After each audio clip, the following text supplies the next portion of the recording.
Hello everyone, this is Petri Suhonen from howtomakeelectronicmusic.com.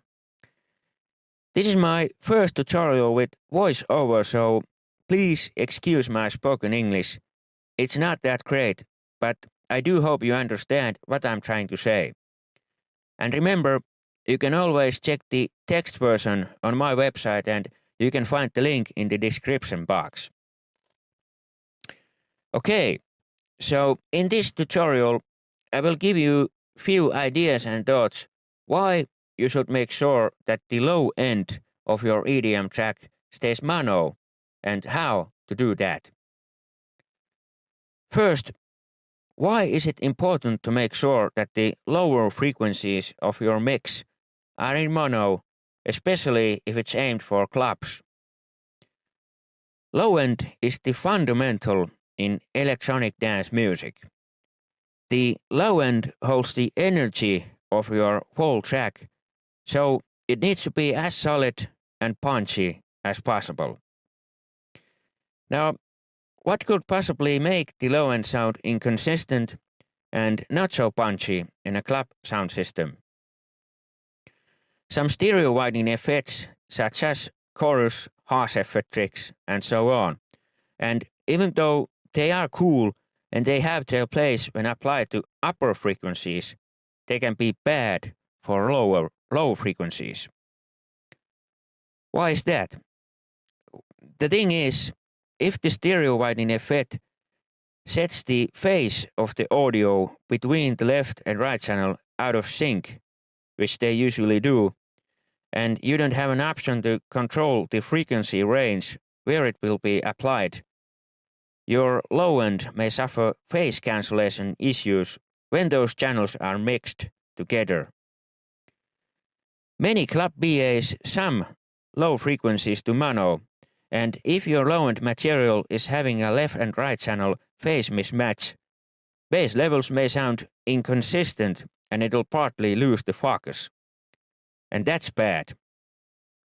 And also, maybe not so relevant these days, but if your song is going to be pressed onto vinyl, the low end needs to be mono anyways.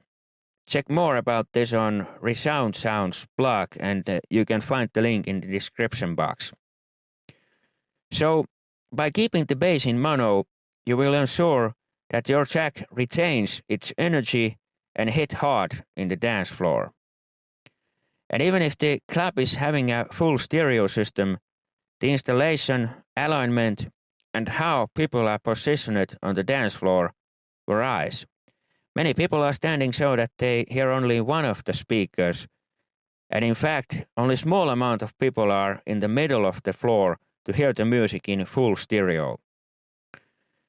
That is why you need to make sure that the low end sounds consistent, whether it's listened in stereo, in ideal position, or summed to mono and or listened through only one speaker. So keeping the bass in mono already from the beginning of the production is indeed a good idea. Okay, here's a couple of practical ideas you can do to keep the bass section of your track in mono.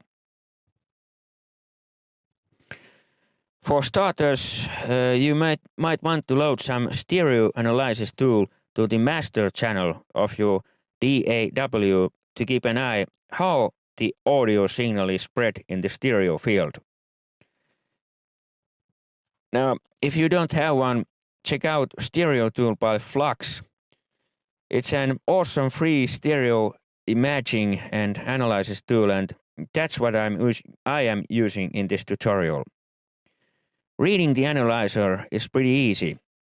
The wider the stereo spread of the audio signal, the wider that yellow-orange visual stuff in that vertical axis, and vice versa. If the left and right signals are identical, a mono-aural signal, the result is a straight line. Okay, I have loaded a kick drum as an example and routed it to one of the mixer inside jacks. Now, as you can see and hear, the kick is slightly spread in the stereo field, most likely in the higher frequency area, so it's not completely mono. Now, your DAW usually has some inbuilt option or a plugin to set audio to mono. In FL Studio, there's a stereo separation knob in the mixer which you can use to merge left and right channels. So turn it all the way to right and it will sum the left and right channels to mono. Now, as you can see in the stereo tool, the kick is now completely mono. So this is a quick way to monoize any audio. However, what if you want to retain the stereo spread of those upper frequencies, but still want to make sure that the low end stays mono? You can use, for example, an equalizer which has a mid-side processing option, such as FabFilter Pro Q. With mid-side EQ, you can use a low-cut filter to filter out all the stereo information from the low-frequency area. In FL Studio, you can use Maximus for something similar. And here's how. Load Maximus to the same mixer inside track where your kick is.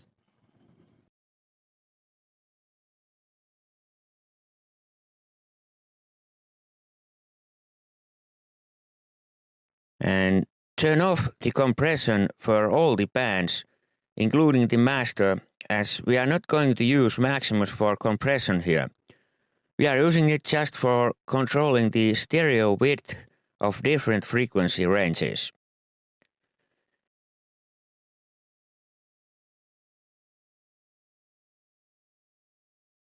Click the low band and dial the stereo separation knob to 100% merged. This will sum stereo data to mono only in the low frequency area defined in the low frequency band settings. Also, as a side note, set the look-ahead delay to 0 milliseconds to avoid latency delay appearing to the Maximus output. The look-ahead delay control has its use if you use Maximus for compression and or limiting, but in this case it's not needed. Switch on the bands display to see what kind of frequency range the low band covers, and use the low band frequency knob to set the low band frequency cutoff value. Set it to around 90 or 80 Hz. This will mono everything starting from that frequency value and below, but leaves the stereo information above that intact.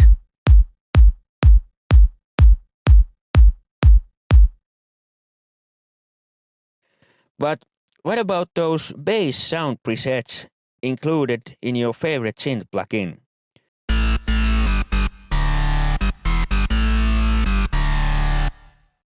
There's tons of ready-made presets and you can't be 100% sure whether the low end works in mono.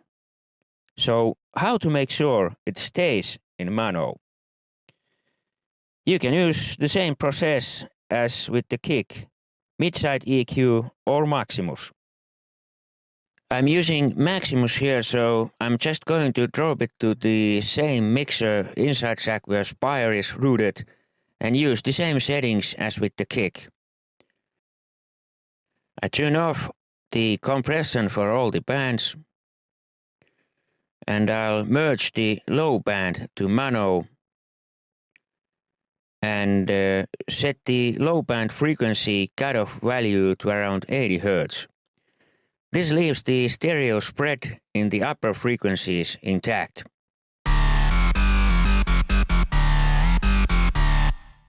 Now watch the stereo analysis tool as I isolate the low frequency band. Isolating can be done by simply muting the mid and high bands. Voila! It's in mono. But did this particular preset actually require monoizing the low frequencies? Did it contain a stereo information? And how to check it? You can check it with Maximus. While the low frequency band is still isolated, set its stereo separation knob to default position and watch the stereo analysis tool.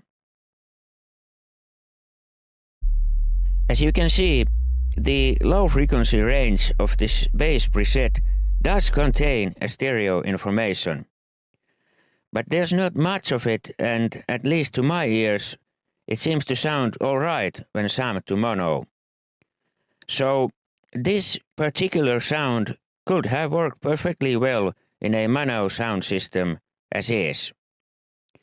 However, checking how the lower frequencies sound in mono already at this stage of production keeps you safe from nasty surprises when the track is going to be played on a dance floor. In a worst case scenario, some bass presets may contain so much stereo manipulation that when you mono the low frequencies, complete phase cancellation happens from time to time.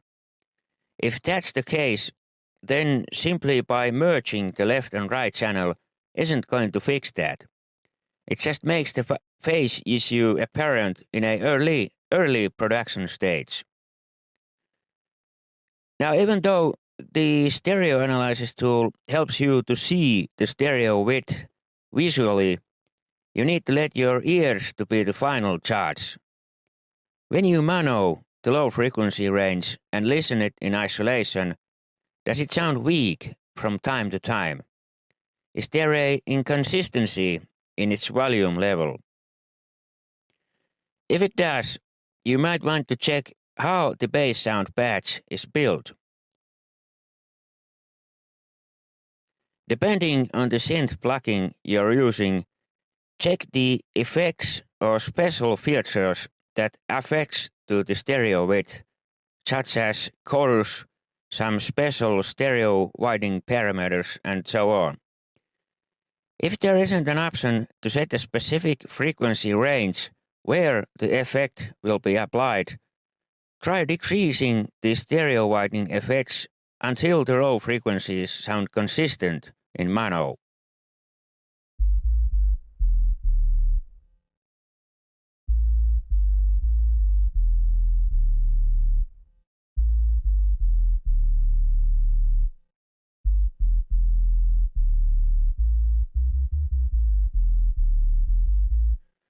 So with that said, and if you're wondering why I'm not advising to just pass the whole mix through Midside EQ, Maximus, or some other tools that can make the low frequencies to mono, it's one way to do it for sure, but by making sure that those fundamental low frequency sounds works in mono already in the early production stage, makes it possible to spot possible problematic sounds and frequencies and fix them right away, which in some cases would be very hard or impossible to fix just by processing your whole mix with low frequency mono summing tools.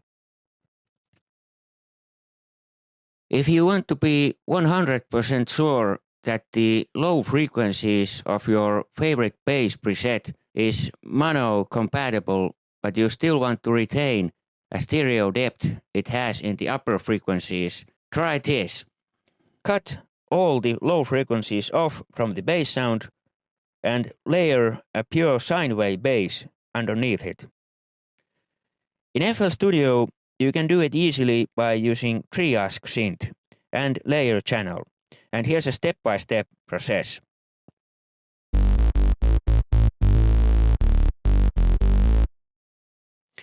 First, assign the plugin that contains your favorite bass sound preset to an empty mixer track and use, for example, Fruity Parametric EQ2 and high pass filter to roll off everything below, let's say, 100 Hz.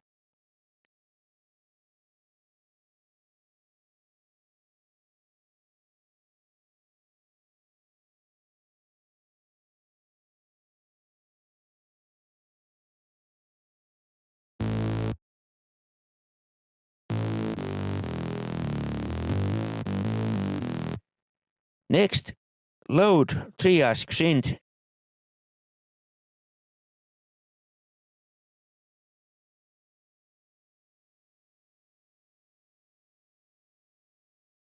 and make sure you have a sine wave selected as oscillator type for oscillator 1. Disable oscillators 2 and 3 by setting their mix levels to 0%. Next, tune down the oscillator 1 by 2 octaves by setting its coarse pitch to -24 semitones. Next, go to the instrument settings and set a root key using the preview keyboard. Now, this is where you define which key plays the current pitch of the channel. This is also a useful feature when you want to play, for example, low pitch notes with those middle keys of your MIDI keyboard. The default root key is C5. C5 is the middle C MIDI note number 60 in FL Studio. So in this example, when you hit a key of C5, the triage synth gives you a lower C as we tuned down the oscillator 1 by 2 octaves from its default pitch. Measured in hertz, that's 130.81. Now, 130.81 hertz is a bit too high for a sub-bass when played from middle C, so you might want to set the root key so that when you hit C5, you'll actually get a low C, which is 65.41 hertz. Now, in order to change the root key settings, simply right-click a note in the preview keyboard. Set it to C6. And that blue note shows the root key of the channel. Setting the root key higher will cause a given key to sound lower in pitch. So now, when you hit a key of C5, you'll hear a low C, which is that 65.41 Hz. And that is good for sub-bass. Now, why is it important to set the root key when layering sub-bass with another sound if you do use the layer channel method? Simply to make those two sounds sound alright in relation to each other. The thing is, if you use the layer channel method and perhaps a MIDI keyboard to play the notes, remember that you use same channel and MIDI notes to play two different sounds, two different synths which might be tuned differently. That is why you want to make sure that the triage sub-bass goes low enough in relation to your bass preset sound. Now, you don't want to leave it too high, but on the other hand, not to make it go too low either. In most cases, setting the root key to C6 works just fine, as many bass presets has been tuned so that the middle C gives you that 65.41 Hz. However, if you're not going to use a layer channel method, just leave the root key as is, as you can draw the notes manually to the piano roll and go as low and high as you want independently with both sounds. As a side note, check out Gene Tune by GVST. It's a quite accurate free VST instrument tuner which displays current note and frequency. It's quite helpful for all kind of tuning tasks if you feel you can't fully trust your ears. And you can find the download link in the description box. Okay, next, load the layer channel.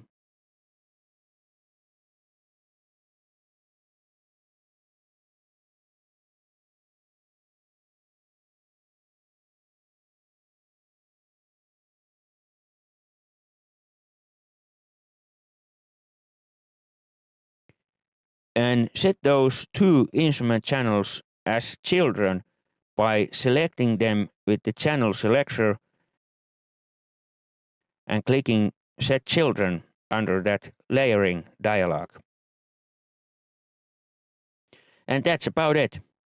Now you can use the layer channel to play both instruments, and you have a 100% mono low frequency bass.